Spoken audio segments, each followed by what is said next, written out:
Hey everyone, welcome back to another 90-day recap chat right here on CBiz Media. This is Irene, Faith, Love, and Trends. 90-Day Fiance is a reality show for those of you that don't know, which I'm pretty sure you do. That's why you're watching. Thanks for watching.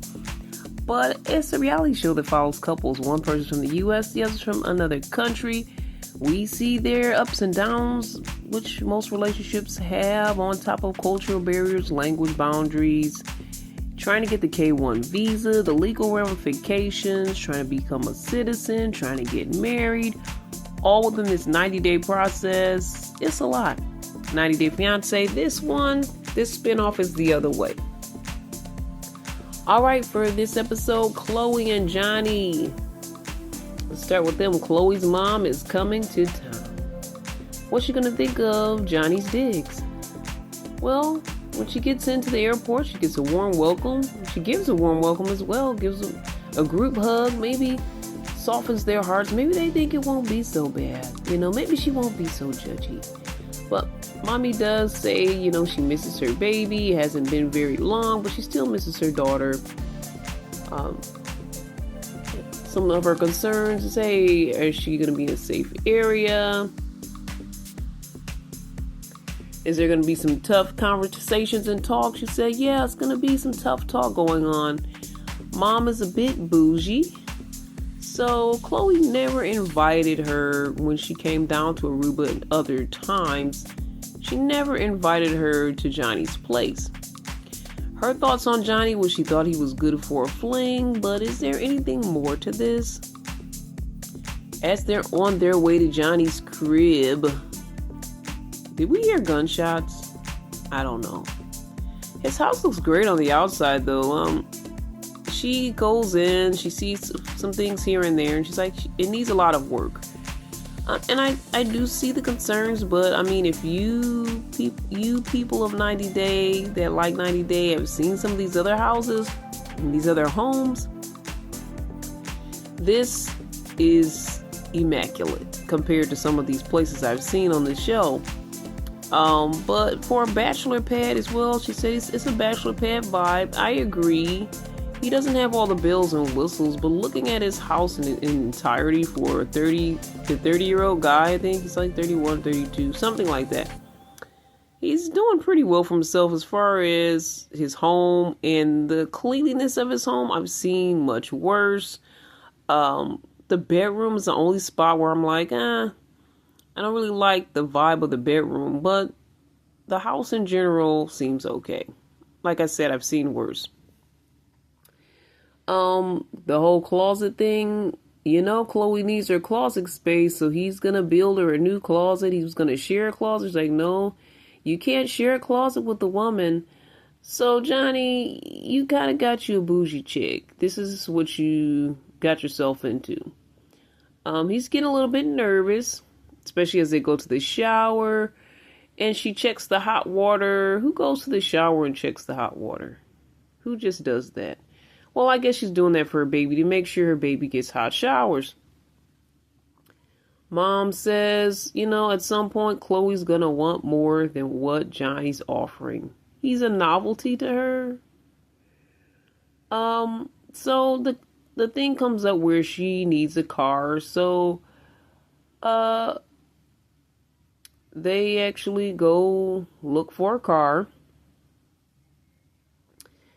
And they're supposed to be used cars. I think he said they had some like maybe about 3, 4, 5,000. This place was more than that. I say at least maybe triple that. But mom lets her know, I'm not paying for this car that you might need in the future. The guy at the salesman place, the salesman guy, he's like, hey, if you want a car, this $5,000, you're going to have to get that on the street. You're going to have to go on the internet. And they're like, oh, it's preposterous. I would never get a car from the internet. How could this? No. So, have you ever heard of Carvana? Anyway, he's like, well, how am I going to get to work, And then she says something about, well, I'm not footing your bills to help you with any of this. She's like, I helped you with your rent and all of this.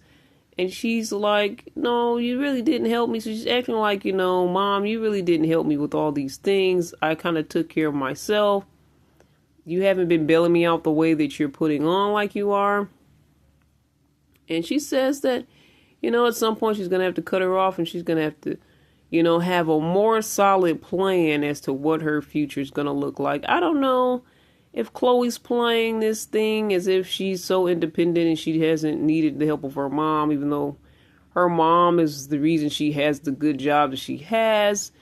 I feel like she's playing it a little bit spoiled when it comes to that. Mom was a little hard, but I think she could have been harsher.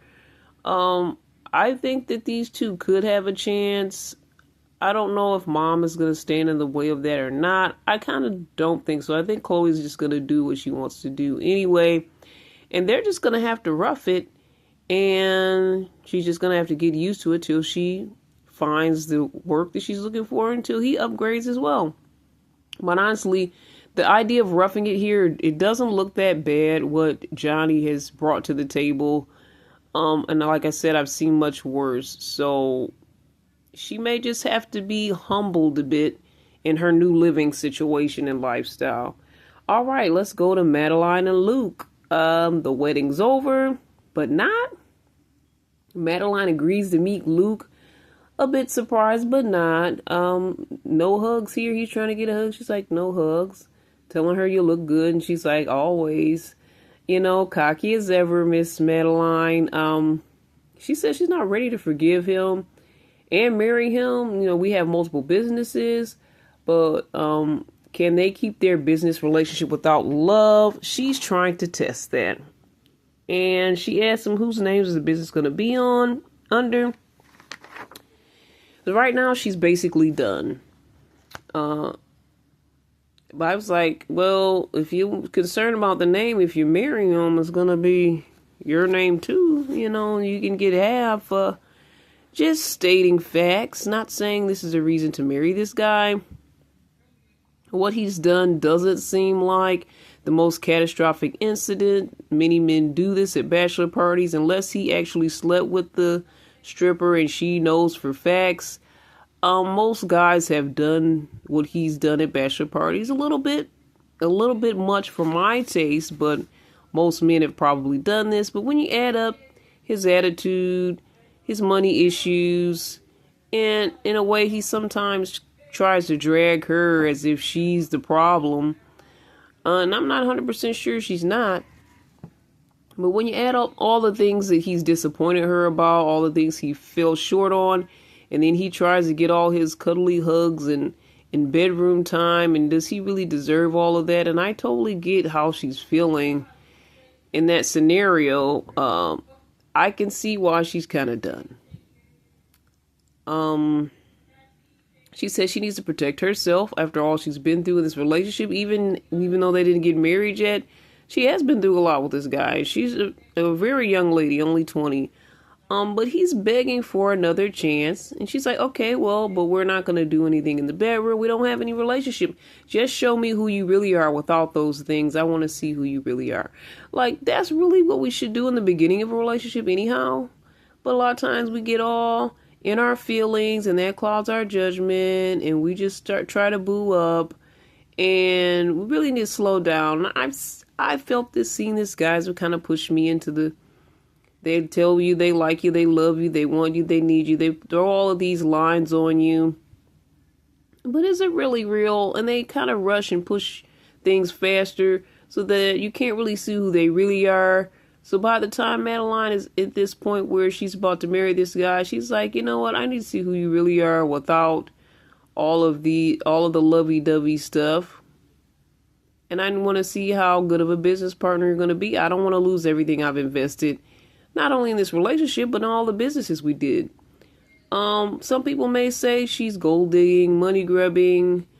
I wouldn't say to that level, but some people may have their thoughts about that. But I would say she has her issues and he has his. I see her point of view. I'm kind of leaning more toward her side than his. To me, he has a lot of weaknesses. He needs to build up his own self-esteem. He keeps crawling back to her because she keeps taking him back. This situation she's putting him in may help him to man up. We'll see. I guess she's got the door open. She's got it cracked enough because she said all these things, but she also said she doesn't think he'll do anything to change her mind. So she's trying to see if he will change her mind in his actions and what he does. So he's like, oh, why don't we do this? Let's go to a spiritual cleanse. She thinks it's dumb. She's Catholic. She thinks this is witchcraft. So why is this a good idea? She tells the lady he needs more of a cleanse than I do. And the lady even agrees with that. But she says you have to be sure, don't play with this. It's giving me weapons here. Because I recently saw that movie. I'm like, hey, you guys think you can just go for a fun little spiritual cleanse and this is going to fix everything? So he's trying to fix everything with this spiritual cleanse. 5-minute fix. He's like, I feel it working already. Of course you do, because you want to get back in her good graces. You probably want to get back in her bed as soon as possible. There's some type of weird yarn binding thing where she wraps the yarn, like a red piece of yarn, around both of them and they're face to face, and he's saying some things about he'll do everything for her. I don't know if that was a part of the script for the whole ritual, but that's what he was saying. And Madeline's like, this won't help. He's playing games. Honestly, he's playing games. And if I was her, I wouldn't even have participated in that. If you don't believe in that, I wouldn't even participated in it. But to me, he's a joke and a joker. The lady that's doing this thing, I don't know what she's called. She's going down to his nether regions, trying to cleanse that area with whatever her hoodoo is, and it's weird, and it's just too much, and it's not enough, and it's not gonna work. Honestly, I don't know if for her it's not working, for Madeline it's not working. I personally don't think it's gonna work. I think it's like a not get rich quick, but a quick scheme to try to get back with her. That's what I mean. Sorry guys, that situation was a bit discombobulating. Hope that you understood what I was saying. Now let's go to Anthony and Mignon. Anthony's out of this piece. He left in the last episode. Mignon is kind of getting drunk. Mignon, and then her family saying give her a virgin drink. She's like, no, I don't want the virgin version of this drink.